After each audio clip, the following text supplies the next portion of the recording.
Press the Chrome button to open your key. Put your key in the slot on the left of the navigator mount. There's a lever on the left and a release tab on the right.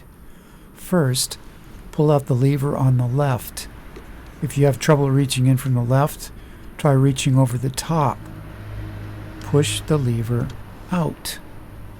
Then hold the protective cover so it does not fall down into your motorcycle, and press the release tab on the right. Now put the navigator in the mount. The long slot goes on the bottom. The lettering is on the left side.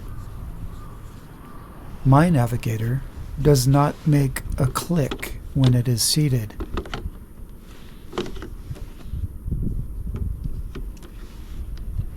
Press in the lever on the left.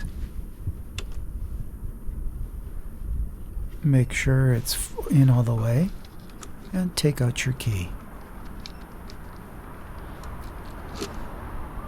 That's it. I hope that helps somebody out. Thank you for watching.